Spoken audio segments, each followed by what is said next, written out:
Assalamualaikum warahmatullahi wabarakatuh. Perkenalkan, kami dari kelas A Program Pendidikan Agama Islam, mata kuliah Akidah Islam. Materi pertama akan disampaikan oleh Sandra Dewi yang menjelaskan tentang makhluk gaib. Selanjutnya ada Husnul Khotimah akan menjelaskan tentang malaikat. Kemudian ada Ode Fikri yang akan menjelaskan nama-nama malaikat. Selanjutnya ada Putri Rismayanti yang akan menjelaskan tentang hikmah beriman kepada malaikat. Dan yang terakhir ada Ferdiansyah yang akan menjelaskan tentang jin, iblis, dan syaitan. Selamat menyaksikan. Makhluk gaib adalah makhluk yang tidak dapat dilihat dan dijangkau oleh panca indera siapapun. Makhluk gaib terbagi menjadi dua. Yang pertama, makhluk gaib idofi dan makhluk gaib hakiki. Jin fitrahnya tidak nampak dan tidak terlihat, maka dari itu tidak ada manusia yang dapat melihat jin. Dalam kitab Al-Kabul Ujuj, jelas Imam Syafi'i mengatakan, barang siapa yang mengatakan bisa melihat makhluk gaib, maka terputuslah persaksiannya dan dianggap pendusta karena telah menyelisihi ajaran-ajaran yang ada di dalam Al-Quran. Dalam surah Al-A'raf ayat 27 berbunyi, A'udzubillahi minasyaitonirrajim, Bismillahirrahmanirrahim. Innahu yaronakum min haitsu qabiluhu la tarawnakum. Sesungguhnya ia melihatmu dari tempat di mana engkau tidak dapat melihatnya. Kemungkinan jika orang mengatakan bahwa bisa melihat jin karena kelemahan imannya dan ia mempelajari ilmu-ilmu tentang makhluk. Malaikat berasal dari masdar al-aluka yang artinya risalah, misi atau pesan. Sedangkan secara terminologis, malaikat adalah makhluk gaib yang diciptakan oleh Allah Subhanahu wa taala dengan wujud dan sifat tertentu. Mereka diciptakan oleh Allah dari nur atau cahaya.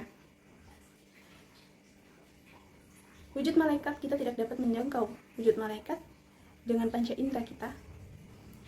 Akan tetapi, kita akan dapat menjangkaunya jika malaikat tersebut menampilkan diri mereka dalam rupa tertentu seperti dalam rupa manusia. Al-Quran dan seperti dalam surah Hud ayat 69 sampai 70 yang mana saat itu malaikat datang mengucapkan selamat kepada Nabi Ibrahim, dan juga dalam surah Maryam ayat 16-17 yang mana malaikat saat itu datang menjelma sebagai manusia dengan sempurna kepada Maryam yang saat itu mengasingkan dirinya. Sifat malaikat adalah sifat yang mulia karena malaikat itu adalah hamba yang dimuliakan oleh Allah Subhanahu wa taala. Malaikat Jibril itu bertugas untuk menyampaikan wahyu kepada Nabi Muhammad SAW. Wahyu tersebut berupa Al-Quran yang kita baca selama ini, yang kita baca sampai saat ini. Malaikat yang kedua itu ada malaikat Mikail. Malaikat Mikail itu bertugas untuk mengatur rezeki kepada makhluk Allah. Dan malaikat yang ketiga itu ada malaikat Israfil. Malaikat Israfil itu bertugas untuk meniup trompet sangkakala ya. Malaikat yang keempat ada Israel. Malaikat Israel itu bertugas untuk menjemput nyawa manusia sehingga dikenal sebagai malaikat maut. Dan yang kelima itu ada malaikat Raqib, diri bertugas mencatat amal kebaikan manusia.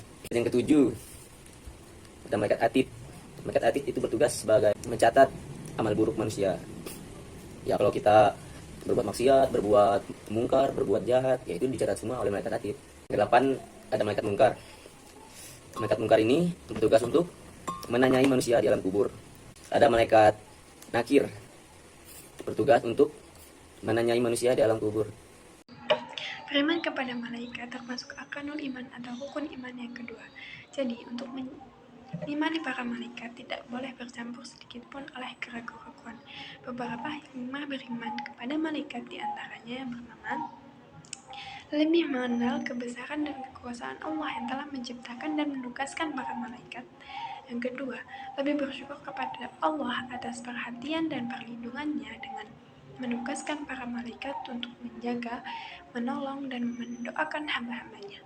Yang ketiga, berusaha berhubungan dengan para malaikat dengan jalan mensucikan jiwa, membersihkan hati, dan ibadah kepada Allah.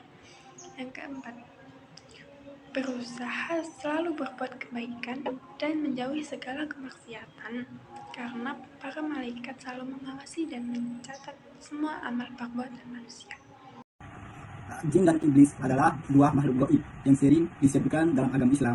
Yang pertama itu asal-usul. Asal-usul jin itu Ia diciptakan oleh Allah dari api yang sangat panas. Dalam Quran surat Ar-Rahman, jin adalah makhluk yang memiliki kehendak bebas, bisa beriman atau kafir, dan ia memiliki kemampuan untuk berubah bentuk.